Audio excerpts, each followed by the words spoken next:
It's G.I. Joe against Cobra and Destro fighting to save the day, and that day is August 7, 2009. That's when Paramount's live-action feature film based on the popular toy, cartoon, and comic book franchise finally hits theaters. With filming already underway, it's time for you to meet the cast who will bring G.I. Joe and Cobra to big screen life.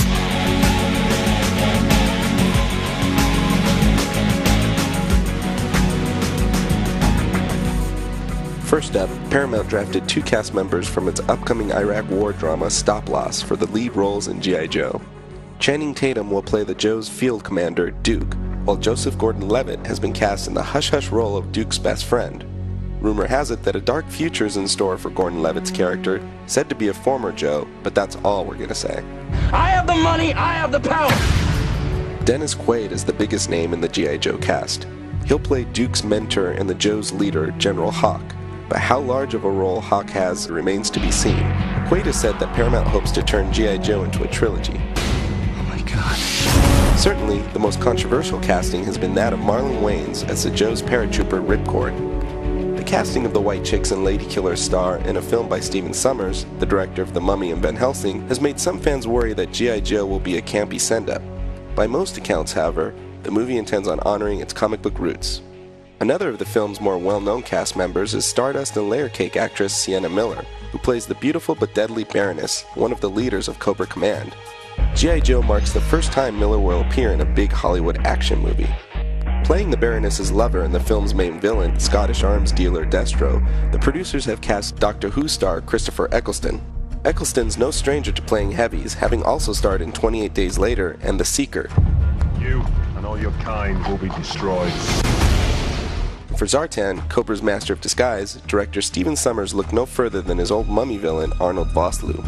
Sadly, Zartan will reportedly be without his Aussie sidekicks, the Dreadnoks. South Korean martial arts star Byung-hun Lee has been cast as the deadly ninja Storm Shadow.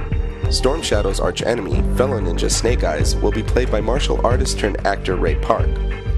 Park brings an established fanboy following thanks to his roles as Darth Maul in Star Wars Episode I The Phantom Menace, and as Toad in X-Men. Playing Snake Eyes' red-headed, crossbow-wielding love interest Scarlet will be P2 star Rachel Nichols, who first gained notice for her role as Rachel Gibson on Alias. Sienna Miller and Rachel Nichols aren't the only beauties in the G.I. Joe cast. Czech supermodel Karolina Kurkova, best known for her work with Victoria's Secret, will play CoverGirl, a supermodel-turned-Joe member. The big-screen G.I. Joes will be far more diverse than their real American hero counterparts. The film will be more like the international operatives of the Mission Impossible movies than the U.S. Special Forces troops depicted in the comics and on TV.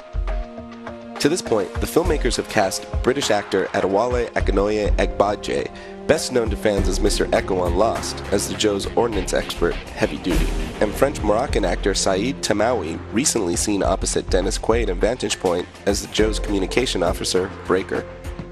The film will reportedly be set 10 years in the future so as to not alienate international audiences wary of America's current military operations abroad.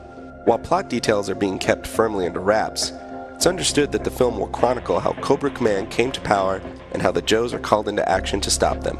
So now you know, and knowing is half the battle. Yo, Joe.